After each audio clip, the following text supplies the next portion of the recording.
Hello, everyone. You are listening to She Leads with Carly, and in this show, we talk to the absolute best, brightest, and yes, badass leaders. Together, let's build a DNA of what it takes to rise to the top and truly make an impact. I'm your host, Carly Malatsky. Hello, everyone. I am super excited to welcome our guest today, Dorothy Chow. Dorothy is the head of public affairs at DeepMind. And for those who don't know, DeepMind is an artificial intelligence lab within Google. Prior to DeepMind, Dorothy led public policy, safety, and corporate communications at Uber, Dropbox, and Google, respectively, bringing 15 plus years of experience in this sector. In her free time, she is also an active angel investor and sees this as a vehicle for social change. She loves backing diverse founders who are building for their communities based on their lived experiences. Dorothy received her bachelor's in international politics from Georgetown University and her master's in practical ethics from the University of Oxford. Super excited to have Dorothy on the show today. Thank you so much for joining. How are you? How's it going? I'm great. Thanks for having me, Carly. I'm actually back at Oxford, so this is the perfect time. I was gonna say that is always my first question. Dorothy, set the scene for us. So yes, you're at Oxford. What are you doing up there? What's going on? Yeah, I'm at Oxford. I'm hanging out with some classmates from my original master's program and, debating all these things in philosophy. I had a whole lecture this week on sulking. Super interesting. Oh, okay. Yeah. So maybe we will get to that. But first, Yeah. I love to go all the way back to your childhood. Tell me about who you were as a 5-year-old, a 10-year-old. What excited you at that age? Oh my gosh. I think I was such a creative kid.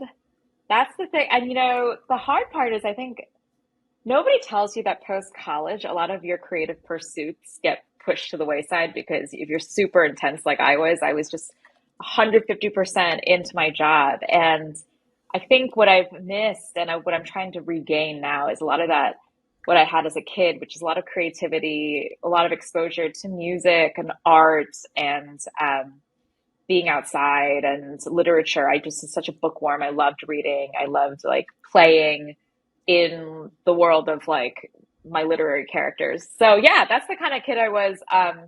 Super verbal, felt like I was just never good enough at the math and science type stuff. So the fact that I ended up in science and tech is something that my parents still laugh about. But it is what happened. And I know at this age too, so you said not into science and math, but from my understanding, you actually went to Georgetown thinking you may go into pre-med. Is that true?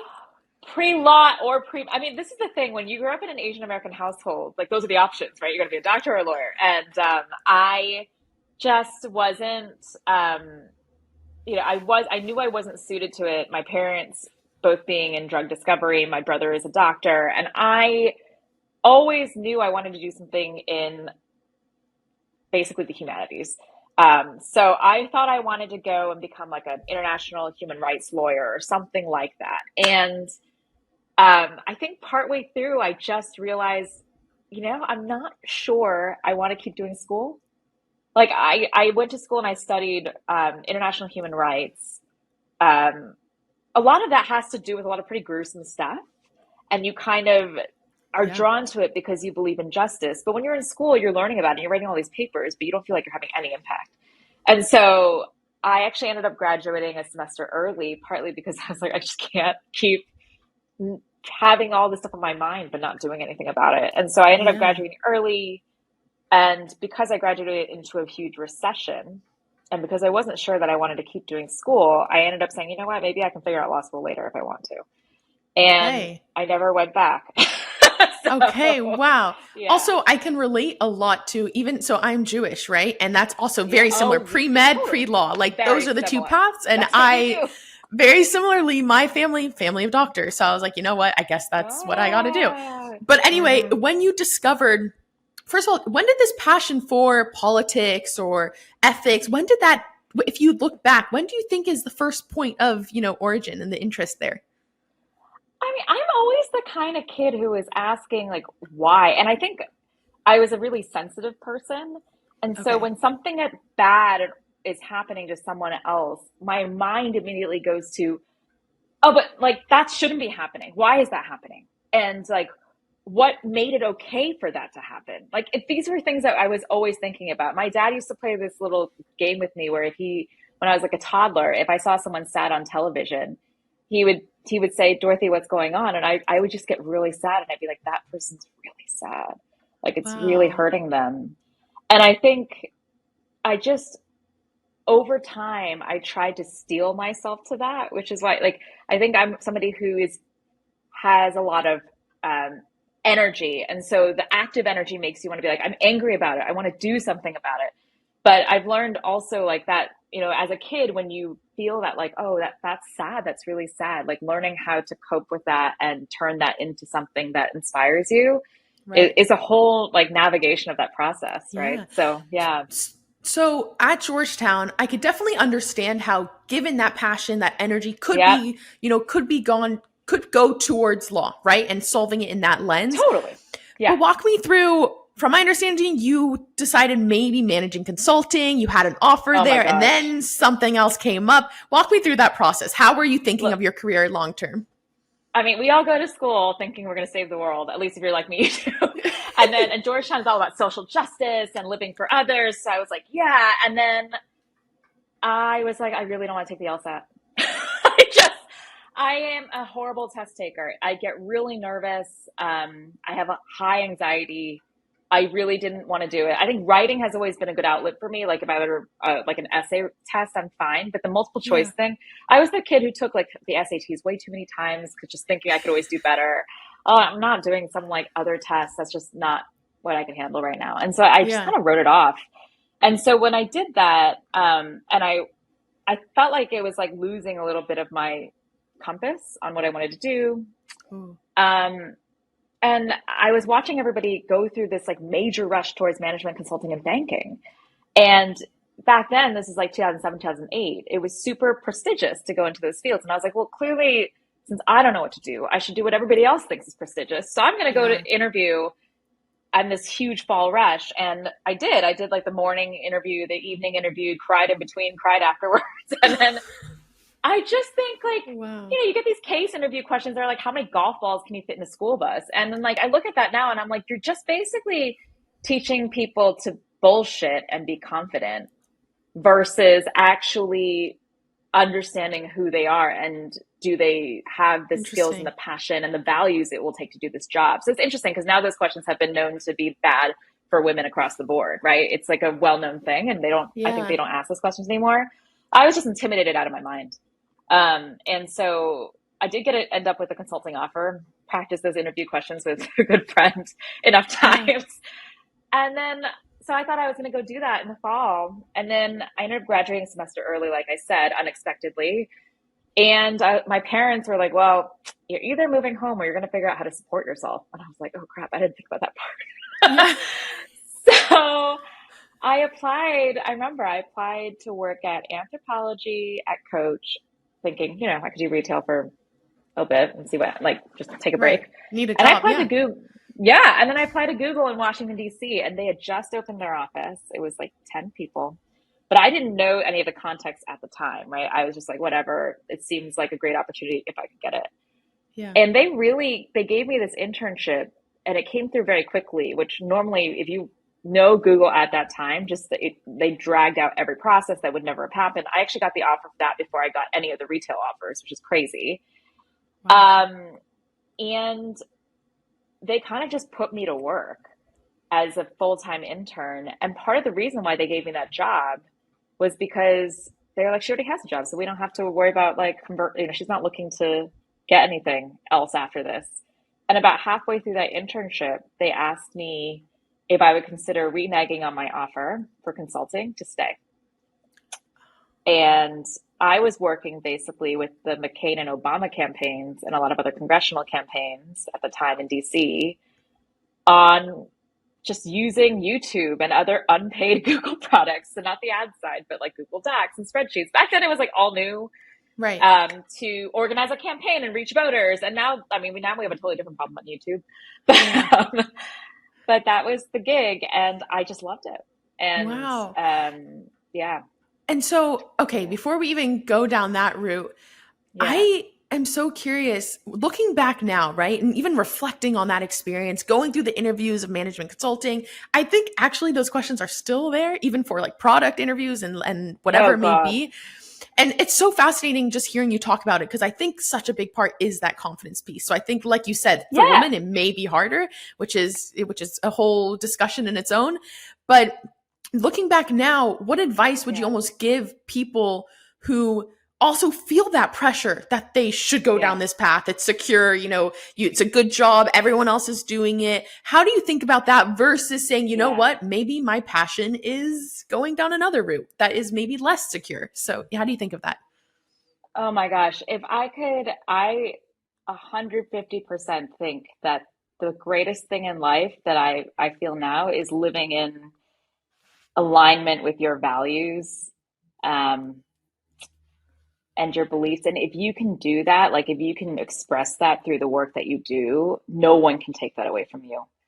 And Yeah. I've been so privileged to be able to build my life that way. And I don't think I would trade that for anything. And that it does take resources to do that. So like that's something to consider. But Yeah. there's some strategies you can use to think about. Like there's a reason why I didn't go to nonprofit, even though I care a lot about the world, right? And there's so I'm happy to chat through all of that. But for me, like this ability to live in alignment with my convictions it just gives you such like a grounding and a peace around how you work. And that's what I would say for that. Yeah. I love that, but I'm going to double click on it and say it's actually Yeah. it seems very challenging, right? And especially at a time in Hmm. your life where you're trying to discover a lot of things, let alone Yep. about you and what you believe in. Is that something you had always? You knew what you valued, you knew your convictions, even at an age where so many external factors. You're becoming an adult officially in a way. Yeah. How do you think through that? How do you really touch with yourself and like what are your values? Oh my gosh. Well, to be fair, I was a very insecure um, person in my 20s. I think all of us are just trying to figure out who the hell we are. And Exactly. I Yeah. also was someone taught to always go towards the facts and what is safe versus taking risks. And I think a lot of women are taught that, especially women of color. But I Yeah. think that society is okay with men taking risks and failing, much more okay with that than women taking risks and failing. And that's just, you just have so little margin for error. So you're taught to go for like the safest bet possible, which is Yep. why we march towards, banking consulting seems safe. But I had a really good friend from Georgetown who's kind of like my older brother. We're still very close. I remember calling him and he had gone into finance and he actually really liked finance. He was one of those rare people. I Yeah. called him and I was like, Alex, I don't know what to do. Like Google's offering me this spot. It's actually going to pay a lot less. At the time they did pay a lot less than my management consulting offer. Yeah. I don't know where this is going to lead. What should I do? And he just goes, Dorothy, do you enjoy your job? Like, how do you feel about it? And I was like, I love it. I love this job. I love learning day to day. And he goes, do you know how rare that is for somebody right out of school? Like in the first 2 years, right out of school, you love your job. You just got to do it. Like you just have to Wow. do this. And it was the first time somebody had intervened and just said, like, how do you feel? Yeah. Does this feel good to you? Because if it does, go with it. And like I It's had not been taught to trust my feelings and my gut like that before. So that was just a really big moment for me. Yeah. I love that. And it's so funny Yeah. looking back because it seems so simple, right? Do you enjoy it? It's a simple question. And yet Very it basic. doesn't seem to, right? Oh, that's so fascinating. So walk me through Yeah. Google. You decide to renege your Oh my management gosh. consulting offer. You are going Yes. 110% into Google, Yep. a small team in DC. What were you doing? What was your day-to-day looking like? Well, at that time, like I was the youngest person in the office, and so I was doing Wow. whatever they told me to do. But I would say the biggest moment for me when I was like, "Oh my gosh, this was definitely the right decision." There's two actually. One was I got to go to the Democratic National Convention, the first Obama convention, and that was just Google back then is not the Google it is now, Yep. and so what that was just like introducing people to a tech run campaign at all. And the idea that you could bring the electorate so much closer to the candidate through social media and other things. Now there are concerns with that now, obviously, obviously. But back then Right. that was so novel, and it felt like we were, democratizing access to information truly, like about candidates and about the political process, and getting more civic engagement through the internet. So that felt so amazing. So that was point one. And then the second thing that happened almost immediately was Google decided to pull out a lot of its operations out of China and make a big announcement about it. And so for me, this was like the best opportunity I could have gotten. Like, it was all hands on deck. I got the chance to work with our vice president of like policy and comms at that time and write our testimony for Congress for why we left Wow. China and all the human rights issues that we had discovered and all this information about privacy and security of user data and Gmail and what that might mean. And it was like baptism by fire. Like, I wasn't sleeping. I was writing speeches. I was hardly eating. But like, it felt like, wow, I'm so passionate about human rights. This is what I care about. Yeah. I'm Taiwanese. Like, this is amazing. So that was my first big moment. But yeah, that was a lot of what I was doing, which is like going up to meet people on the Hill and in Congress to talk about our positioning on this and why it mattered, briefing executives, writing speeches, writing our testimony. And so for me, it felt like, everything I said about, oh, I'm working on like studying atrocities, but not making a difference. This felt different. This felt like real Yeah. impact and moving the needle. So that was really cool. Absolutely. Do you think, looking now, throughout your career, do you think people who have similar passions to you, right? Either whether it's human rights, whether it's public Mm. policy, whatever it may be, do you think there still needs to be a better bridge or a, bigger bridge between tech? Like, is that the first thing that people are still thinking of as I could go through tech and make that impact? Or is it more so the maybe conventional approach? Because in my mind, I think it's actually still its own Mm. sector that you don't think about necessarily. But how do you think through that? Yeah.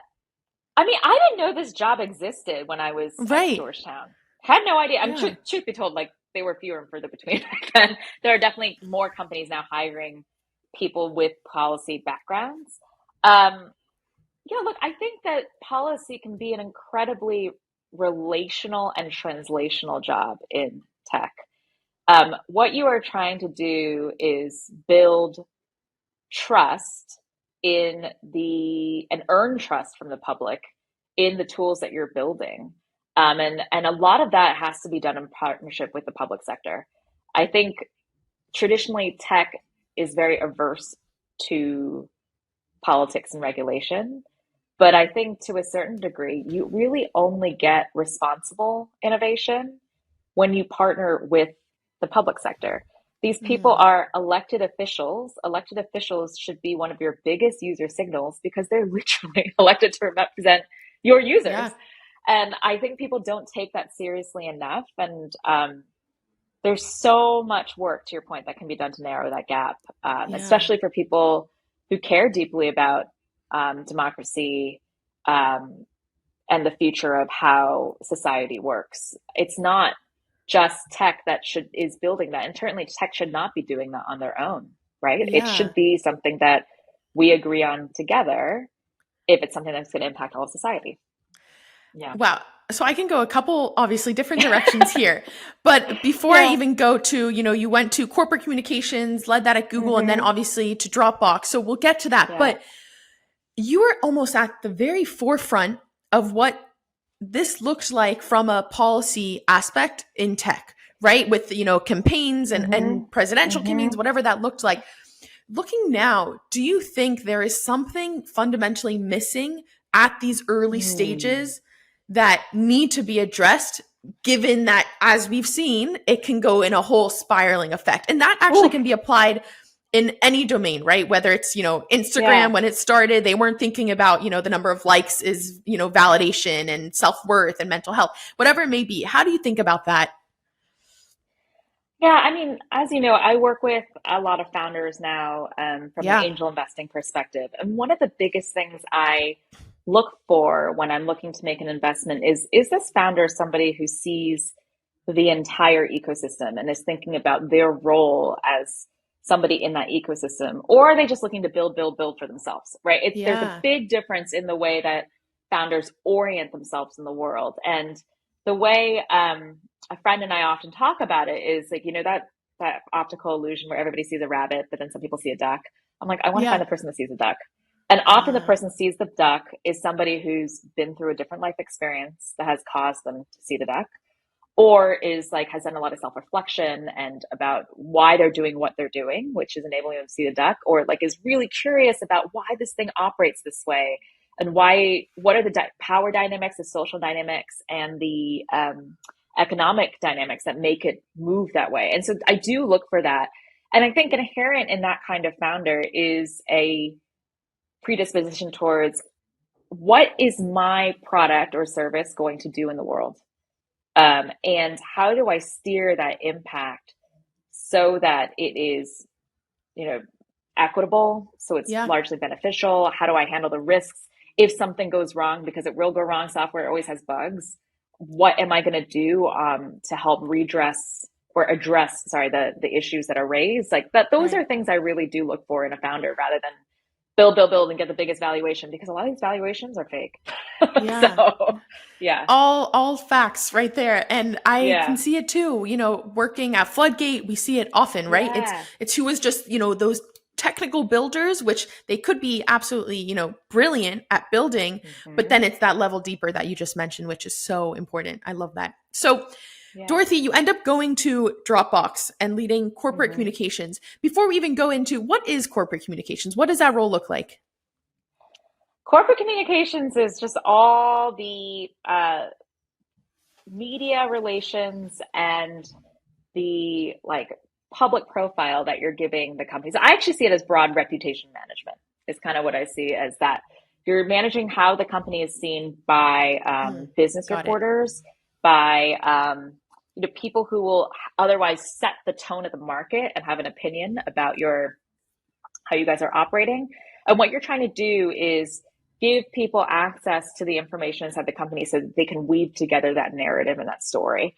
And as much as you can, I always say that companies largely get the reputation they deserve.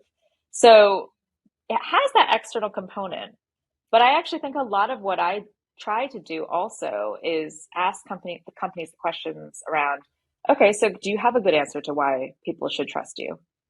Do you have a good answer to why people should use your services, and why this is going to be a stable investment for people? Like it, having those Yeah. like you have to have good answers to those questions, and a lot of that comes from, I think, strong values and culture.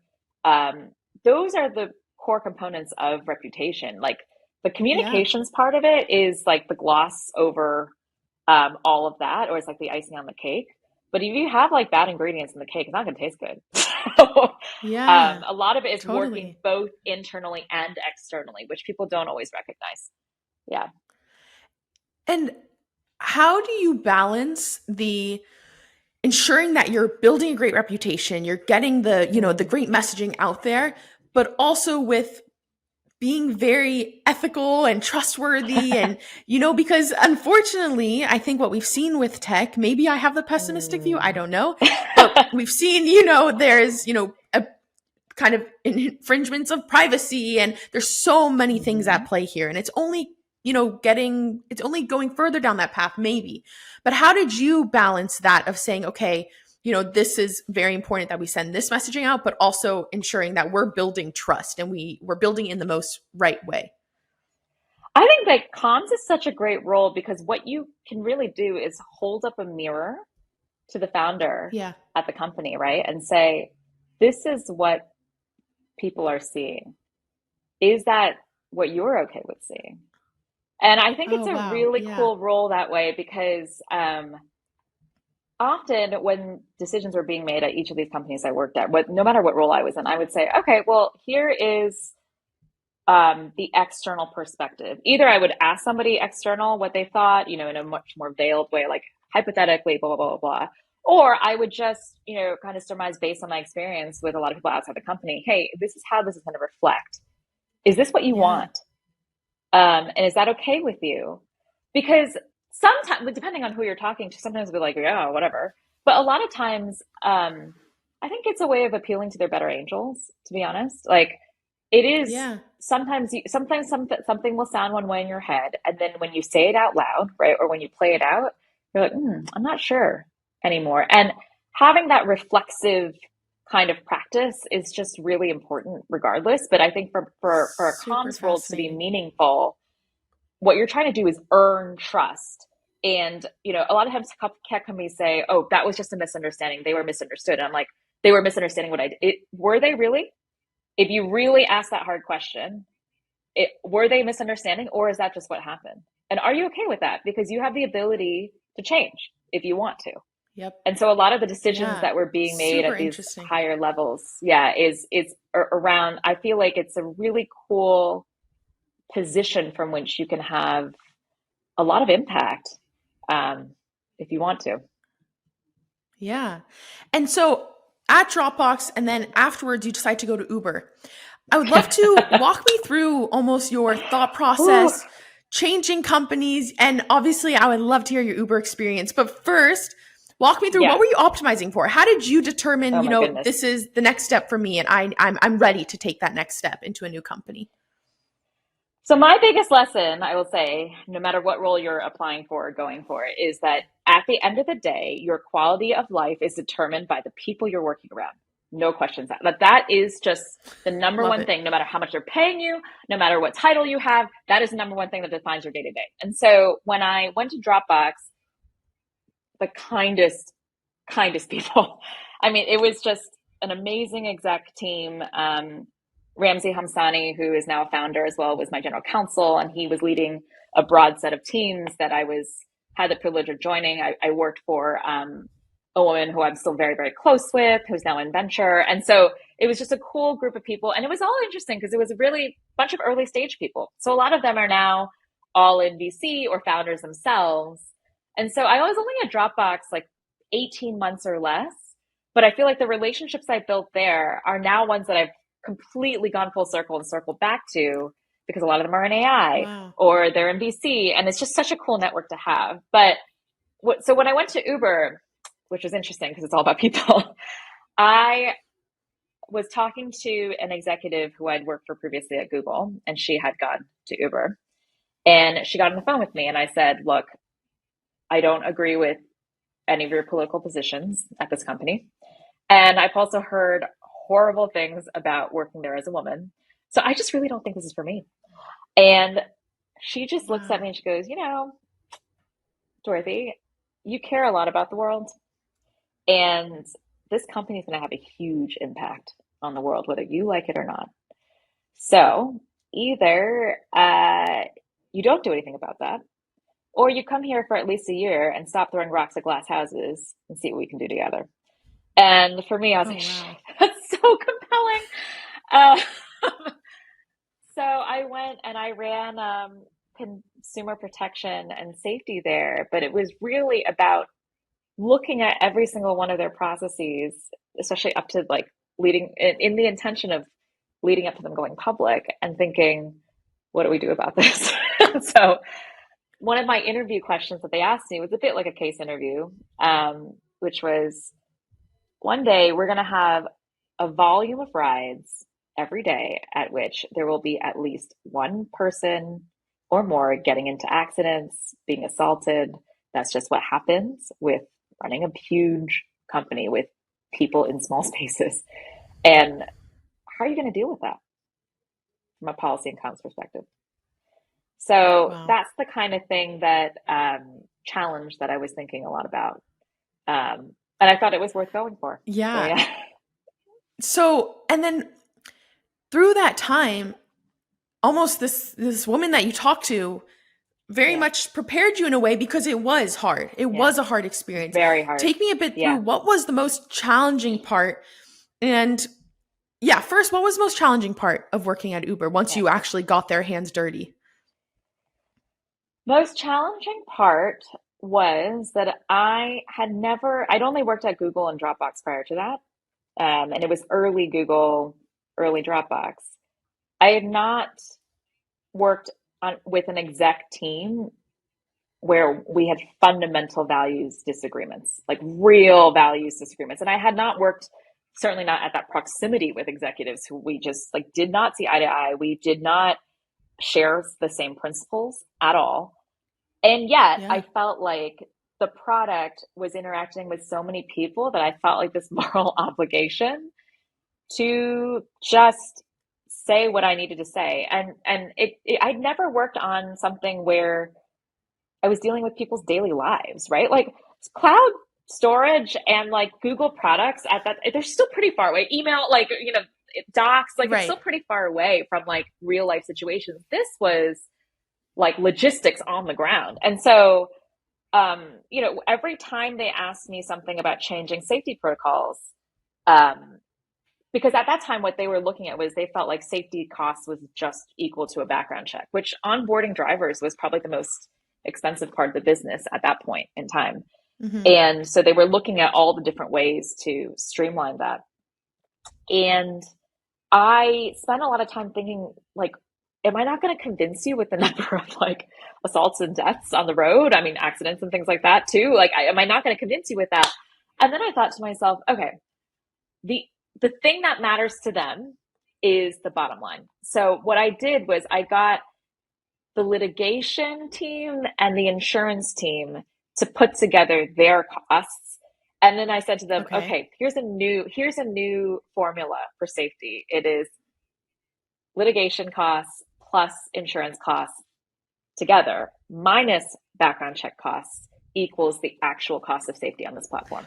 And that was one of the things I did that started to move the needle towards a different formula. And what I was Yeah. learning there was like actually really valuable, which is in most parts of your career, you are not going to sit at the table with people who entirely share your values. That is going to happen over and over and over. And so, how do you, while holding on to your values, bring people along? Like, that's a leadership skill.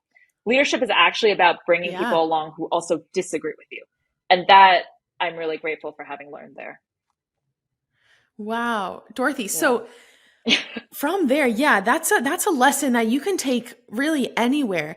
And not only Yes. that, I think something else that you can touch on is almost accepting that there are a disagreement of values, but it's Yeah. realizing that they're not understanding the pathway of your thought process. And maybe you need to Mm-hmm. show them a different way to get there, Yes. And so there Yes. could reach an agreement or an understanding, but maybe it's just they're not in your line of vision and they need a different Exactly. packaging, if you will, which Yes. is super interesting. And beyond that, almost when you look back at Uber, you said it yourself, right? It was not, fun per se. It was hard, it Fun was every day. challenging. How do you Yeah. how do you balance ensuring that you're sticking through with a job because either you're learning Mm. or growing or whatever may be versus saying, you know what, it's actually, even though it's been short, or you know what, I need to actually remove myself because I'm Yeah. being affected, either my mental health or whatever it may be. How do you balance Totally. the two hats? Yeah. Yeah, and I think that calculation can change over time at the company, right? I think um, there's questions I ask myself like, am I making the difference I want to make? Um, do I see the impact coming from that relative to the amount of energy and time spent? I think that for me, output really matters. And so, Yeah. am I getting out of like this in the world that I want to see what I'm putting into it?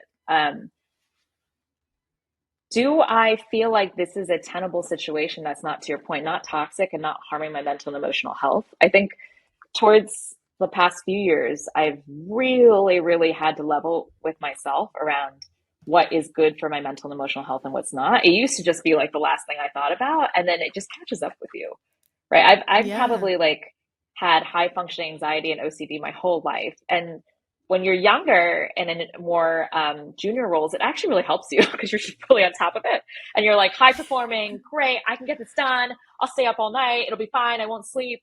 And then over time, that just accrues and it takes you down because you can't Mm, possibly be on top of everything. And if you do, if you are, then you'll become a micromanager and no one wants to work for you. And so all the things that made wow. you really great in that phase of your career are not necessarily going to take you to the next phase. And so you have to start thinking about phase transitions. Like, what is it that I need right now in this time? What are the skills, experiences, and knowledge that I'm accruing? And is it what I want?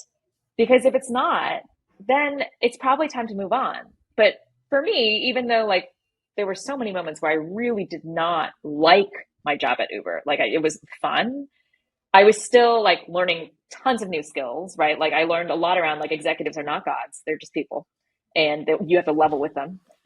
So that Yeah. I lost all my fear of that. I think I learned a lot around.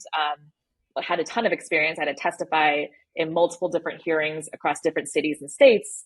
And then knowledge, like I was learning so much about, the two highest costs in American households day to day are housing and transportation. And so transportation matters a lot. And there's a lot that that company can do and is really interesting. So I was learning so much day to day Right. that it made sense. And then I got to the point where I was just like, I am out of gas and I don't have the thing that it's going to take to go through this next phase. I remember thinking to myself, because Travis had just left the company and they were looking for a new CEO. And I was thinking, if I want to stay to really make a difference next, I have to stay for at least 2, 3 years to really see them through this next phase. And Wow. I just don't think I have it in me to do that. And so that's why the next transition happened. Yeah. Yeah. Yeah. Super interesting. And I think it's so important, and you touched on it, is very much stepping outside of yourself in a way and being true to yourself, right? And Yeah. recognizing, okay, this is where I am growing or I am learning, or even like you said, right? You wanted to have that impact at Uber, but you realized it has to be another 2, 3 years, and that's not sustainable for you. So Yeah. now leading public affairs at DeepMind, and obviously take me through this process. I can assume from your story that you are so driven by this ability to make an impact at almost a wide scale, right? Like Uber, you kind of knew going in, but then you also, that girl, she said one thing of how, it's used by billions of people, and you were like, okay, I have to do it. So There. walk me through your process for, so walk me through the process for Yeah. joining DeepMind and being almost at the forefront of this crazy new technology that's kind of taking us by storm in a way. I mean, when I was thinking about DeepMind, a lot of what was running through my mind was I just believe so deeply in social change to your the start of your the intro that you read, and I was thinking about what are the Yeah. fastest vehicles for social change. And at the time I had talked to a whole bunch of people, and it was really interesting because it was back when AI wasn't that hot yet, but they were like, that's where a lot of the energy and interesting policy work is going. And sometimes I think it's also important. What I recognized at Uber was that when policy is existential to the business, like at an Uber or at an Airbnb, and you're working in a regulated sector, there's a different feeling than when you're working at a company where it's like, well, maybe it'll get regulated. And so what I Mm-hmm. saw with AI a little bit was we need to build a lot of the institutions now because this thing is going to affect every regulated sector. I worked in self-driving related policy right before I left Uber, and all I could think to myself was, oh, this is interesting because you're literally constructing everything fresh in this industry that hasn't happened before. And I saw the chance to do that with AI, and that's what really got me going. I was like, oh my gosh, instead of like reactively dealing with stuff, I get the chance to build something completely new and set up the infrastructure for this industry. Like that's going to be great. So I wanted to do a Yeah. lot of that policy infrastructure work so that we could think about what are the right ways to really usher in like if technology can be used in ways that benefit people so you make more equitable outcomes happen, what would that look like? Like what is required Mm. for that to be the case? And so that's what inspired me, I think, to move in that direction. And do you think, how important is having a technical background needed for having these Mm. informed decisions and making these informed decisions, whether it's Oof. about public affairs, ethical decisions? How do you think through that? Because when I look at your background, I see the technical experience purely from the companies you've worked at, but you also Yes. studied, public policy at Georgetown. So how do you Yeah. balance that? How important is it? I think you have to be curious about it. It's not that you have to have like a PhD in machine learning to be able to do policy Right. work on AI. I don't think that's the case at all. In fact, I didn't really know anything about AI before I joined the company. But I think what I developed over my time at Google and Dropbox and Uber was like a genuine curiosity about what made the business work. I think when I was at Uber, I was one of the first people to ask somebody to map out the entire structure of how pricing worked at the company. And he was like, oh, that's something you want to, I was like, yeah, I need to know. I want to know the ins and outs of how this works in every city, how it's like, and I'm Yeah. that person who wants to dig in to find all the facts. And I think that makes me want to read the papers. Now, I think that women are often intimidated out of those situations and environments, and are made to feel small and like, oh, she can't possibly be technical, so like she's not qualified to. But that doesn't mean I don't bring something different to the table, and that if I understand enough of this core, I can tell you, for example, how the FTC might regulate you. Like that, I do know how to do, and that is valuable information from Right. running this business. And so I think it's learning that, for me, it was learning that like, oh, I have something to add and I can grok this. Like, I do think I'm a quick study. And so I've been able to wrap my head around, information security when I was at Google. I could wrap my head around privacy issues, and certainly wrap my head around a lot of the other um, drivers for what we now would largely consider content regulation policy, which is one of the biggest things out there. And so a lot of that has to do with Yeah. understanding social science and the world as much as it has to do with understanding the technical specs. And if you can put the two together and be conversant, you'll be fine, which I honestly think most people can do.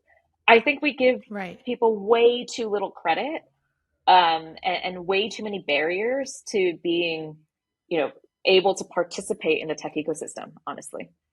Yeah. Yeah.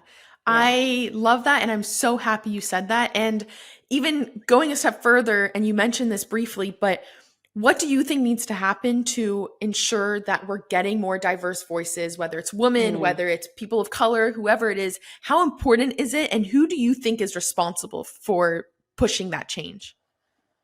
Oh gosh, I think that anybody with a bit of privilege, it is your responsibility. And I think people need to be like, the thing I think I get most fired up about is not necessarily the status quo, although it's upsetting that tech is so not diverse, and extremely male dominated. But I think the hardest part for me is like, how do you not see it? Like, how do you not see that on this decision making email that is not a single woman involved?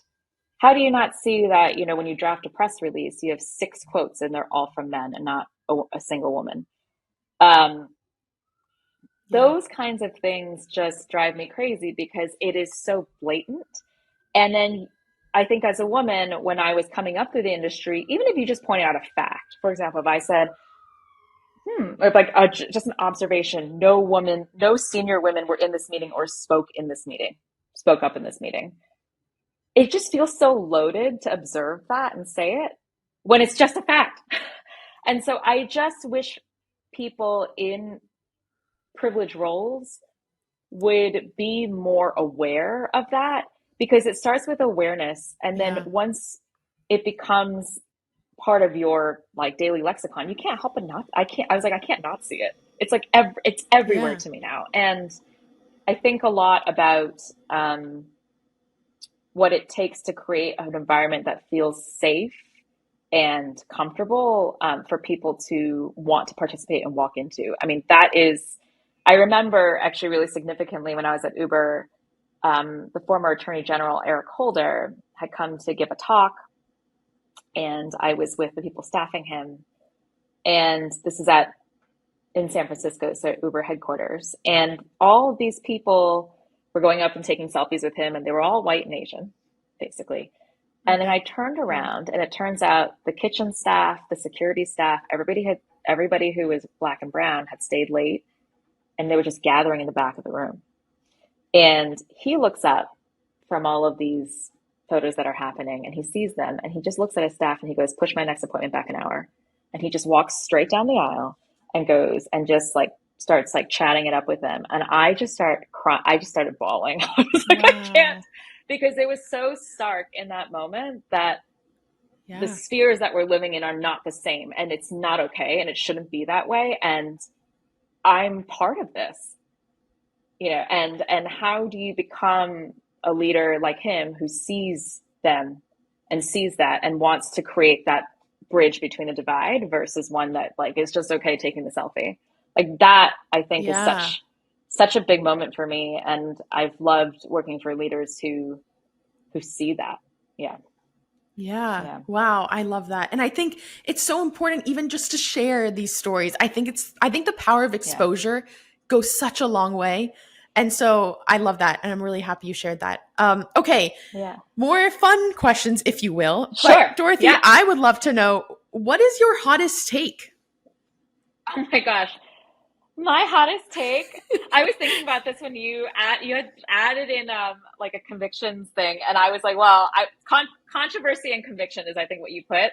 My most controversial thing is I love ancient traditions, and so I have a weird, funny thing about astrology. I love it.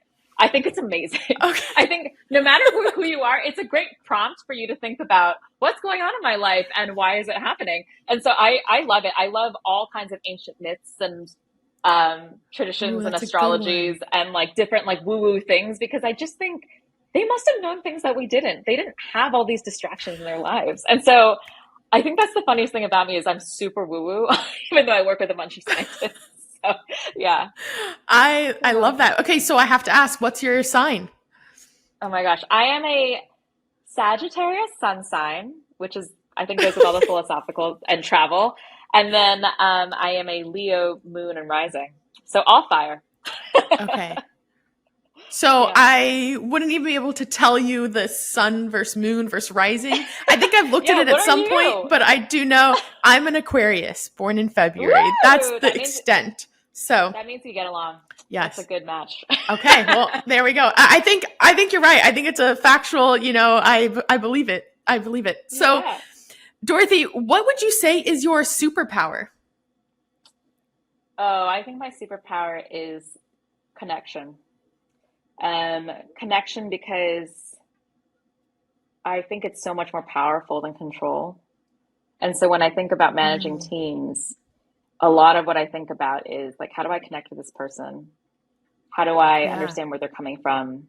How do I like help them realize what they want and what their goals are, and then give them the skills, knowledge, and experience to get there? Like a lot of what I think about is like, if no matter where you work, whether it's for me or somebody else, like I just want you to feel like the confidence that you can land and you will be great. Yeah. And that is, I think, the biggest thing. And I think you can't do that with someone unless there's like a connect. Although I think it's easier for some people to manage via control. And I've experienced that personally. My mentor and friend, I think, just changed the way I see people management completely because of that. And so wow, that is now how I think about, but yeah, that is now my superpower, because I think it's the thing that means the most to me. It's how people feel day to day around you at work versus like the work will get done. Like you hire good people, the work will get done, but how you make them, how people feel around you as you're getting that work done, that's the difference. I love it. I love it so much. And I think that actually comes up, the power, like empathy, having empathy, practicing empathy, improving, growing, whatever that looks like. I think that is such a powerful thing that I've seen incredible leaders like yourself kind of embody. So I love that. Well, thank you so much for coming on the show. Yeah. I've absolutely loved it and I really appreciate it. So thank you. Yeah. Well, thanks for having me, Carly. It's amazing what you do. So thank you for inspiring all of us to share. It's not always easy to do that. So thanks for creating the space for it.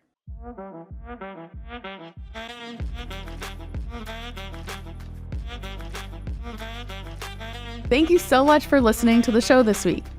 If you enjoyed, please spread the word. Tell someone about She Leads or post about it on social media and tag us.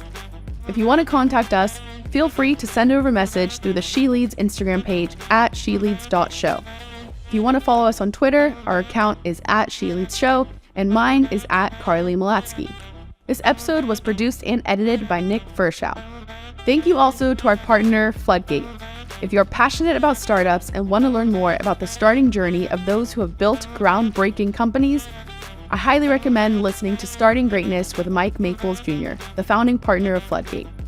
He has an incredible show that, in my opinion, is definitely worth your time. Thanks again.